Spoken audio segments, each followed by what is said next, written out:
My ex-housemate Horgs, he comes to the show with inventions. A lot of emails saying, where's Horgs been? He needed some time off. He did. The last invention I think we had was the skin-coloured phone. Skin-coloured phone. So cops can see you if you're on the phone. Yeah. He did say, look, this is one... That wasn't one he picked. That was on the list of things going, no, that's been scrapped. And it's good because it shows that there is a cull before these ideas reach us. This isn't just Horgs plucking thoughts out of midair. There are some that don't make the list. I think that was in the same pitch as the elastic hoop that you like, the rubber band that goes around your head and your phone like dangles by the side of your face. Which did have sound effects on it. So if you wanted to pretend you were at the Formula One Grand Prix, you could put Formula One sound effects in the background. And that was a specific example given to us. I mean, you could have had thousands of different sound effects on there. He joins us right now. Horgs, are you there? Gents. Oh, drop the whistle for 09. What happened to the trademark Horgs whistle? I'm just straight into business. But Horgs, an important part of business is having a trademark. All right, start again. Okay. Horgs, are you there? There he is. Horgs, this is exciting. You're worried after last week's invention was done that you wanted a bit more time off. Yep. This is a couple of weeks ago, before we even went on the tall ship adventure. How have you felt over the last 2 weeks for inventing? Mate, I did the exercise. I've gone, because what I do, I highlight in yellow what I actually have already proposed to you guys from the list. And from I've proposed 13 ideas. Yeah, really? From that 13 ideas, 10 of those ideas have already been invented. Yeah. One of them was one of your listeners just copied off me, which was weather bet, so I couldn't start that up. Stole it, yeah. And then the other two you guys just thought were so stupid that I shouldn't invest myself. Well, I had to blow at some stage, and I did, and I'm sorry.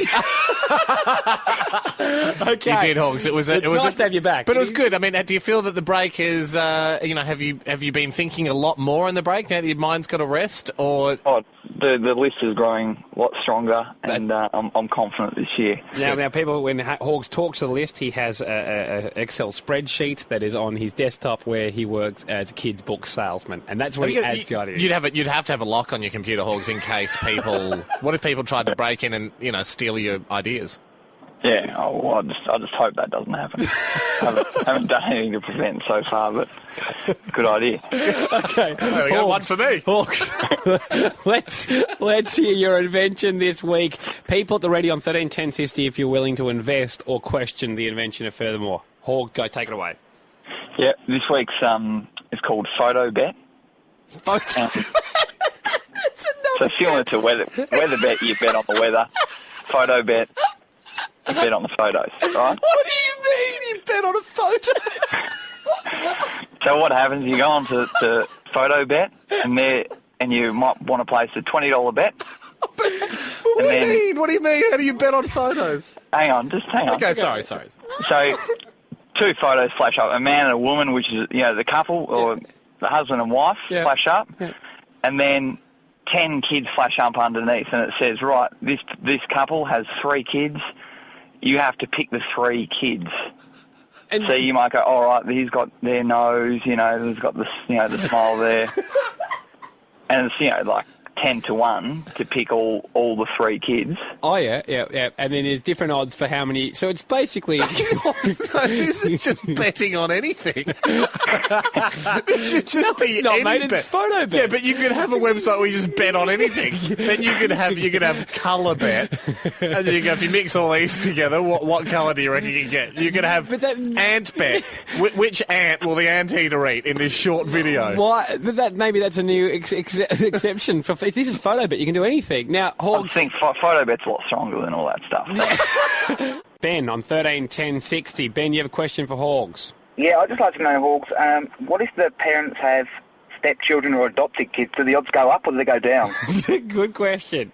Well, they go up, obviously, but that's a different bet altogether. That's another idea. That's on a different part of the photo bet, but you could just see your photo bet platinum, where you really have to be good because they're adopted kids, so there's no way you can tell by looking at the kids. Morgan, on 131060, you're a 12-year-old Morgan. Yep. You got a suggestion to improve photo bet.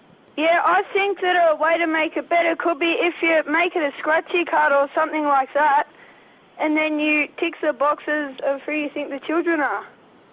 Okay, so it's a scratchy here, but so Morgan, I'm as confused about yours as I was about Melbourne. I think, hey Morgan, let's just confused, mate. Let's just try and figure it out on the online form first, which is highly flawed, and then we'll franchise into scratchies. But thank you, Morgan. Dale, it won't work, you think? No, I think I found a flaw. Okay, what's I that? don't think... Really? Okay. Right, because with horse racing, when you're betting, at least you see who wins. Yeah. But with these parents, the side could just make up whether the kids are theirs or not. There's no actual proof unless you got the parents there saying, yeah, they're my kids. So you think that bettors will be... The problem is, Hawks, with everything you gamble on in life, there is proof. Yeah, and you're worried that Horgs, being the kind of owner and obviously the runner of this website, he might just make up whether kids are attached to different parents. Exactly. Hawks, how would you deal with that? Well, what about pokies? There's no proof in pokies. That's a good point. Well, there is. If it comes up 3 cherries, you have to get the money you bet. Yeah, but I'm not going to lie. Well, well, you do need to do a bit better than that. You can't just giggle and then say, I'm not going to lie. Do you see what his point is, though, Hawks? Because it's sort of like with pokies or with tat slotting, you're watching the balls being drawn out, so you know for a fact whether you won or not. You're not just going, my numbers were this, did I win? And the guy's saying yes or no. But I think, obviously, the government board would go around Horgs and check up on you. Yeah, and you can sue if you want, but I will... It's not as catchy as Life Could Be a Dream, but you can sue if you want. Might be a good tagline for Photobet. Horgs, I regretfully announce that there is no positive callers. For the first time ever in all of your ideas, there is in fact not one positive caller, not one person willing to invest. And this is after 2 weeks off, I remind you. Not one. Not one. My mum didn't even call up. No, there's a guy called Dan, and it's simply written alongside his name, horrible idea. We won't even take Dan's call because he might be so angry at you for having that idea. Hogs, if you were playing the game right and you'd bet $100 and you said, I reckon these 3 kids were the ones, right? And then it came up and said, oh, sorry, you're wrong, it was these 3. How would you feel? And then they'll go, oh, yeah, look at his nose, yeah, that's stupid. But if one came up and it was just completely didn't look anything like the parents, would you go, well, how do I know the site's not rigged? Just bet again. Bet again! Try and win your money back. Thank you, Horgs.